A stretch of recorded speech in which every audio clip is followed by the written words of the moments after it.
This is a lot of car for the money, and it feels more expensive than it is. If this car had a premium German badge on it, it would have cost probably 100,000.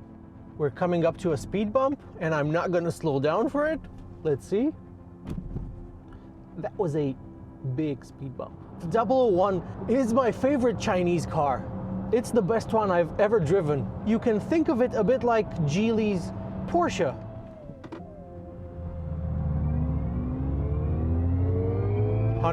This is a wicked fast car.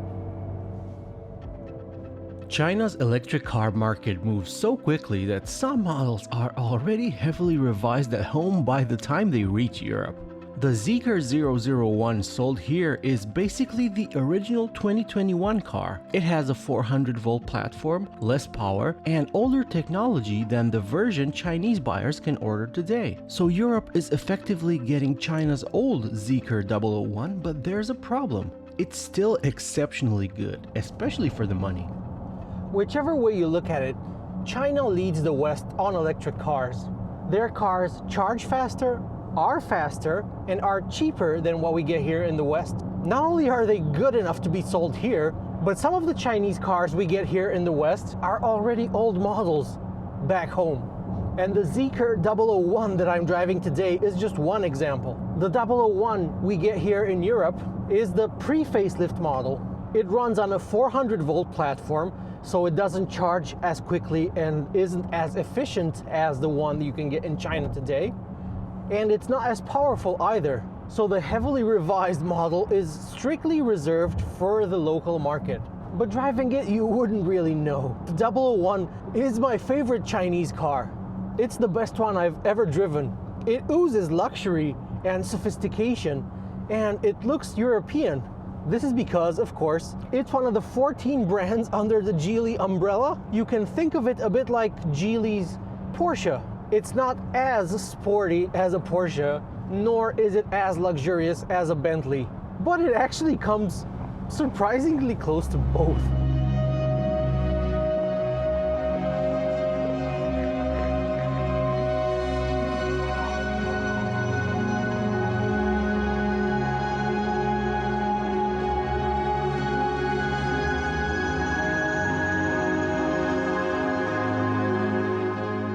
So what is the 001? It's an almost 5-meter long luxury fastback that rides on a 3-meter wheelbase. In this top-of-the-range model that I'm driving today, the Prestige, you get air suspension, matrix LED headlights, electric seats front and rear. They are heated and cooled in the front and heated in the back. You get interior materials that are far superior to what you get on a European car of the same price. And also performance. This is a lot of car for the money, and it feels more expensive than it is, especially if you compare it to European cars. The base price for one of these in Europe is 58,000 and a bit euros, and for that you get this big 100 kilowatt hour battery pack with around 95 kilowatt hours of usable capacity, which gives you a WLTP range of 620 kilometers. But the fully spec'd variant with all of the bells and whistles is just 10,000 euros more, so 68K. And for that, you get everything this car has to offer, including massaging seats in the front, which are surprisingly good. And the 68K model also gets the second motor to power the front wheels. Interestingly, this car has identical motors on the front and rear axle. So if you divide the total horsepower and torque figures by 2, that's exactly how much power one of these makes. This is the second Zeekr car that I've driven, and it's also the manufacturer's oldest. It's actually the car that Zeekr debuted with in 2021. So it's a nearly 5-year-old car now, which is why it got a facelift in China. Charging is another area where this older 001 is merely good rather than spectacular. It peaks at 200 kilowatts and needs around 30 minutes to go from 10 to 80%. That's perfectly usable, but newer 800-volt Chinese EVs, including Zeekr's own models, have already made that look rather ordinary. When I charged it from a 200 kilowatt charger starting at 13% state of charge, it never went higher than 110 10 kilowatts. It could have been because I didn't precondition the battery en route to the charger, so it took 35 minutes to get to 70%. What struck me was just how well thought out and engineered it feels. It's not perfect, and I'll get to the negatives at some point in the video because I do have a few gripes with it, but it makes me believe Zeekr's motto that it is a new and small brand with the power of a giant, Geely, behind it. Loading a car with screens, electric seats, and ambient lights is easy. Making all of it feel like part of a cohesively engineered luxury car is considerably harder. That's where the 001 feels convincing. Materials are nice, the cabin is quiet, and the suspension has the polish you expect from something wearing a premium German badge. It doesn't feel like a cheap imitation of luxury. It feels fantastic. It feels just as nice going down the road as pretty much any comparable rival that you can get here in Europe. And I'm thinking of the Mercedes EQE, for instance. Maybe the Mercedes just has the edge on ride quality, but the suspension in the Mercedes is a bit noisier. We're coming up to a speed bump, and I'm not going to slow down for it. Let's see. That was a big speed bump. I normally slow down to like 15 kilometers per hour for that one, and I took it at 50, and sure, you felt it, but you didn't hear it, and it's fantastic, especially considering this car has 22-inch wheels. You can get it with 21s, although this top-of-the-range model comes standard with 22s.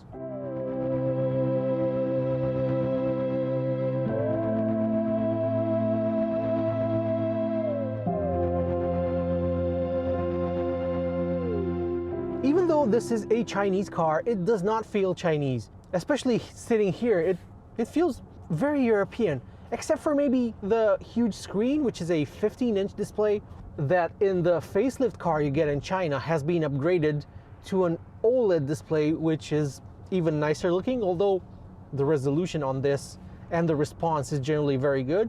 I have experienced minor lagging, but other than that, it's been surprisingly fuss-free. It is a bit annoying that you have to adjust, for instance, the electric steering column. You have to go through menus here and then use these touch controls on the wheel, which is one of the negatives. So instead of physical buttons on the steering wheel, you get these blank touchpad things, which actually just have 4 buttons, up, down, right, left, but you don't see them until you actually touch it, and then it highlights what the function you're about to activate is in the head-up display. It's kind of a contrived setup. The software in this car hasn't been the best. Sometimes it forgets my driving position and I have to slide the seat forward. I know the software that Chinese cars get in Europe is different and usually worse compared to what they're running in China, and I'm pretty sure all of the stuff that I've observed, the negative stuff that I've observed and mentioned, has been ironed out in the facelift version, which gets over 900 horsepower, by the way.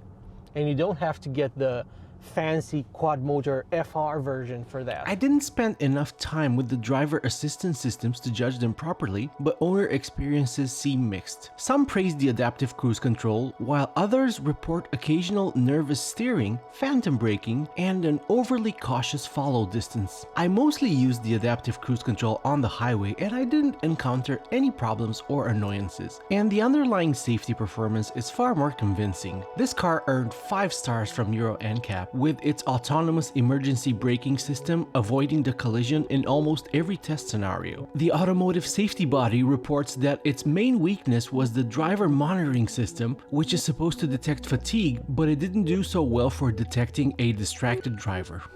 This car also looks really sporty, and it has dual wishbone suspension up front, so it should handle a corner pretty well. So let's see, I'm gonna put it in sport. Then I'm going to lower this. It's already lowered the suspension now that I'm in sport. And let's see this corner.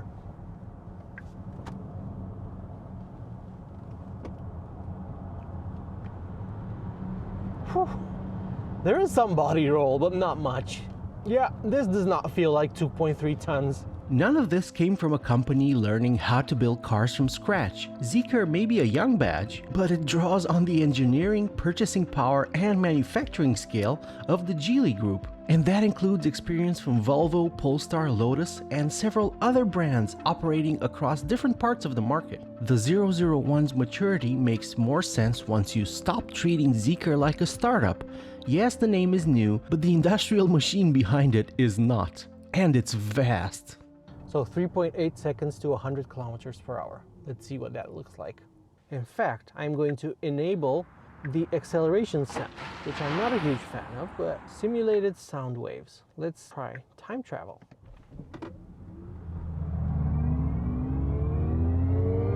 $100. This is a wicked fast car. The piped-in acceleration sound feels nice, but it's a bit loud.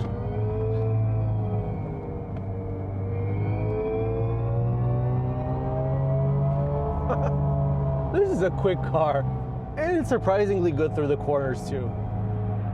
Before driving this car, I thought it was going to feel like a Chinese Porsche Taycan, but it kind of doesn't. You sit a bit higher.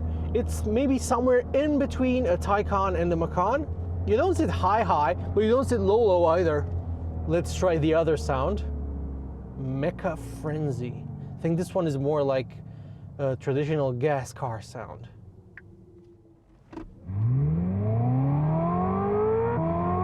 You even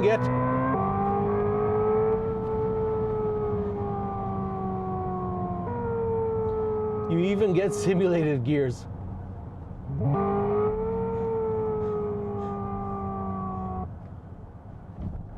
It just cuts out randomly when you lift off. I mean, I know these sounds are meant to be artificial, but this one is kind of dumb. I mean, I am smiling, maybe that's the point. Let me just turn this thing off. I think electric cars, generally speaking, are best enjoyed in silence, because that's one of the things they're very good at. Let me just put it back into comfort mode. This raises the suspension and softens it, and it's still pretty good if you show it a bend. It doesn't fall apart if you're not in sport mode. And for $68K to get nearly 550 horsepower, a sub 4-second acceleration time to 100 kilometers per hour, it just makes a lot of sense. And I think that if you're gonna buy this car in Europe, you should just get the dual motor car, because you don't take a huge range hit. It drops from 620 kilometers WLTP to 580 or 590 in the dual motor, and the performance difference is very noticeable. The single motor car needs 7.2 seconds to reach 100 kilometers per hour. So this essentially cuts that in half, which you expect because it has double the power. I like it when the math is simple. I don't need to strain my brain. This car also makes sense if you want to carry a VIP in the back. Both of the rear seats recline electrically, and the right passenger in the back even has controls on the door to adjust the position of the front passenger seat. They also get their own screen through which they can enable heating, adjust the climate, change the music, and even change the color of the ambient lighting only for the back, or they can turn it off if they want to relax. So I reset the trip computer when I got the car, and I've covered 220 kilometers since, and my average is 28.3 kilowatt hours per 100 kilometers, which is quite a bit more than the claim, which is I think 18-ish, even for the dual motor. And I've never seen less than 22. And this means that with the usable capacity that this has, it could probably provide, correct my math if I'm wrong, but 330, 340 kilometers? And you can probably eke out 400-ish if you drive it really, really carefully in eco mode, which, by the way, completely dulls the acceleration. So let me show you. We're doing 53 kilometers per hour, and I'm gonna floor it. Considerably slower. And it's not much different in comfort mode. When you floor it, there's some built-in delay. That's intentional, because if you put it in sport, it's instant. The facelifted version of this addresses so many of my gripes with it. For instance, it doesn't have these weird touchy panel-y things on the steering wheel. It just has normal buttons there, like on the 7X and the 7 GT, which are newer models. So this is an older style steering wheel.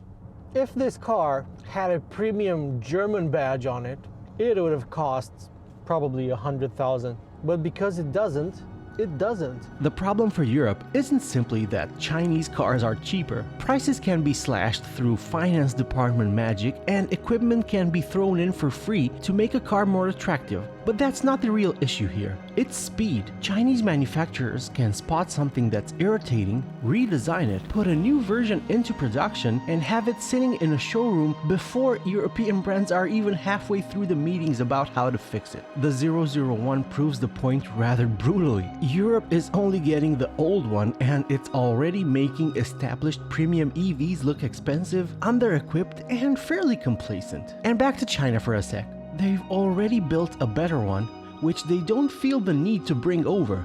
The older one with worse specs is deemed good enough for us Europeans.